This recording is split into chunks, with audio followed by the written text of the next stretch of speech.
friends, SimPilot here. Welcome back to another exciting tutorial in Microsoft Flight Simulator with this beautiful PMDG DC-6. This is the second episode. As you remember, in the first episode we looked at the cockpit panels, buttons, knobs, switches, and what means what. Today we will be doing a cold and dark start. And we'll be getting her all the way up to taxi ready. We will start the engines and we will stop there today.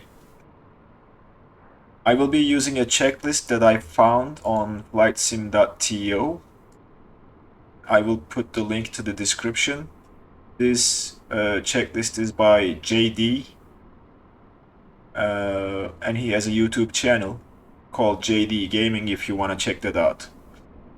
But yeah, that's what we will be doing today. Before I start, I thank everybody who subscribed to the channel and showed their support. Also, couple members of the channel who are joining pretty much each and every live stream, like Spooky Dookie, Modo45, Koshik. These are the names I remember from the last stream. They were with me for the entire stream with DC-6.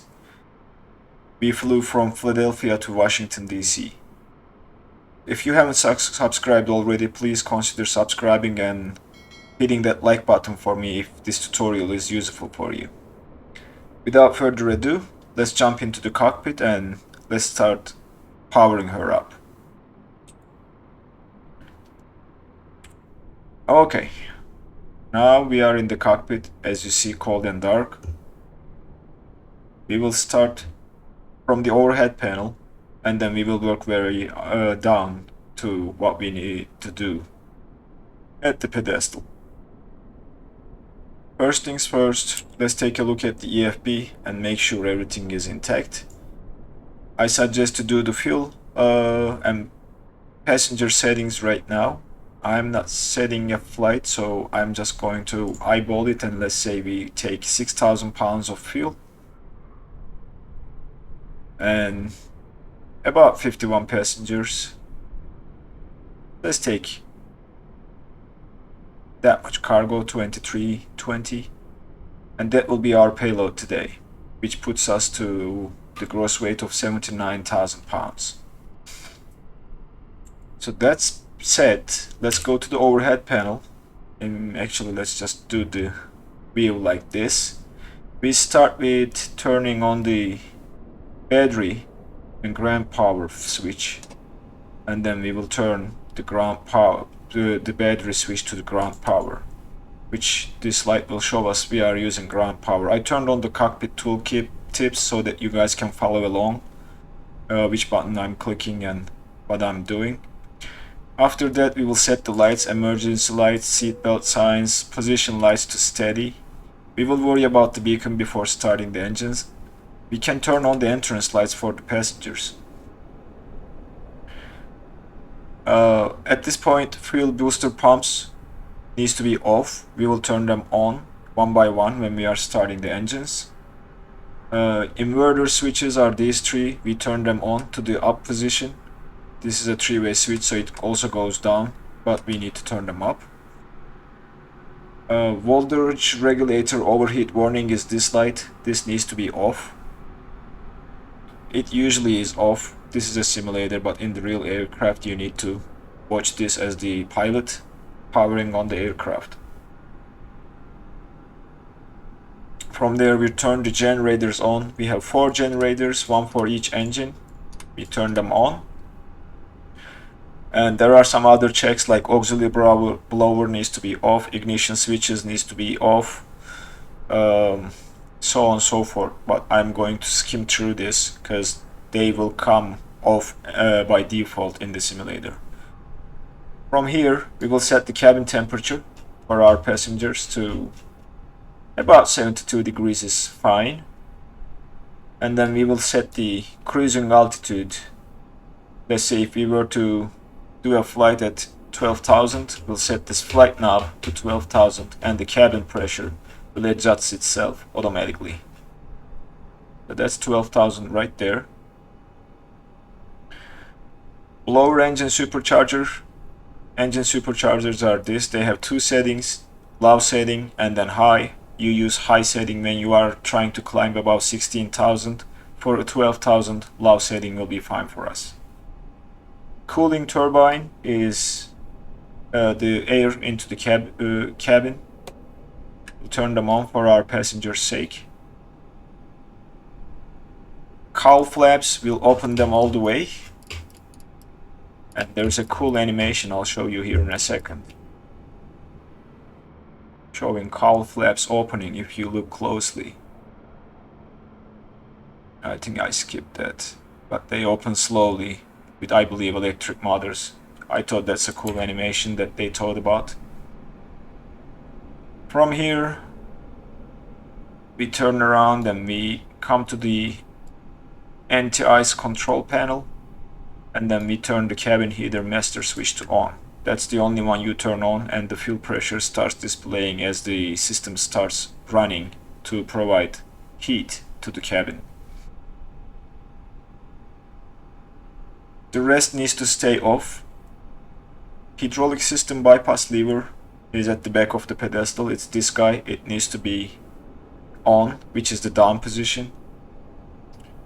Fuel tank selector valves. These are these 4 switches right here. You need to push them to the front, to the main tank position. Crossfeed and auxiliary tank valve controls. They need to be off, which means it needs to be forward. That's these guys, these two here. Crossfeed, they are off. Propeller master RPM, this needs to be full front or full forward. Standard propeller selector switch is this guy. It syncs based on prop 2 automatically or prop 3. We leave it at prop 3, that's the default setting when you load into the aircraft. And then what's left for us is to turn on the radios. And I think that's about it for us. Right now, radios are turned on. Oh, the transponder, yes. The next thing is to turn this transponder to standby and set your squawk code. I will throw in something. And now, it's all done. So this is the cold and dark start. Shortened and easy. To set the barometric pressure, I'm gonna cheat and hit the B key on my keyboard, which will set the barometric pressure automatically. If not, you can listen to ADIS and set it yourself if you want to. Alright, we are pretty much ready to start our engines at this point. By the way, you can get all the way to this stage by using the artificial flight engineer and doing the before start checklist. He'll do the same thing I did, and he will get you ready to engine start. Okay, now we are ready to start our engines, which means we need to come here and then remove the P2 covers, remove the stairs, and close the doors, assuming all the passengers are boarded now and we are ready to start our engines. We'll close the main cabin exit, front cabin exit, and the cargo holds, and they all have cool animations. They close slowly like so. Now everything is ready for us to start the engines. Sorry about that. To start the engines, first things first, we start with engine number 3. We put the mixture control to auto rich. Go to the overhead panel. We turn the boost pump of engine 3. And then we turn the magnetos to on. From here, all is left is to hit the starter switches. These two switches operate at the same time. And then the artificial flight engineer will start counting. I did something. Oh, sorry. Magnetos and then the engine start selector to engine 3. Because the plane needs to know which engine we are trying to start. Now the flight engineer will start counting. 3. As you see, 6. when he says 12, oops, something happened. Let's try this again. 3. 6. 9. 12. 12, we hit these two switches. And then we'll hear engine turning on. And then the engineer will go back to normal settings. We'll start engine 4 next. Turn the boost pump on. Turn the magnetos to on. And then wait for these two switches to release. And now we can start, and he'll start counting again. 3. 6. 9. 12. There's 12. And then we need to turn the mixture to auto rich, and then that's engine number 4. You can do this at the beginning, you can do this after the engine start. I am still not sure which one is the correct way to do it. I find it easier to move the mixture to auto rich, but if any of you knows which is the proper way, please let me know in the comments. We will continue with engine number 2. Boost pump is on, magnetos are on, and let's start. 3. 6. 9. 12. Boost prime. And that is engine number 2 starting. The last one is engine number 1. Magnetos to on. Fuel boost pump to on, and then mixture control to auto rich. Now we are ready to start engine number 1 when these two switches release. There we go.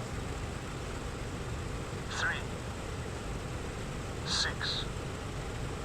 9. 12. 12. And that is engine number 1, which is our last engine. We started our engines. Now, after engine start, we check the instrument panel. Actually, you do this with each engine start to make sure you have fuel pressure when you turn it to auto rich and boost pump to on. Make sure you have oil pressure after 30 seconds. Oil temperature looks good.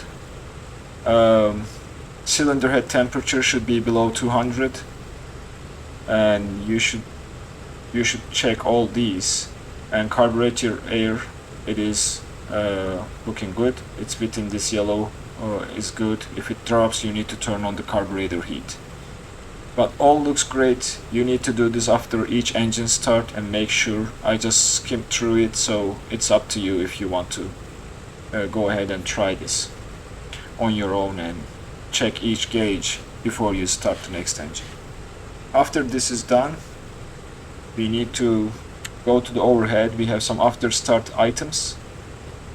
First thing is to turn the boost pumps off.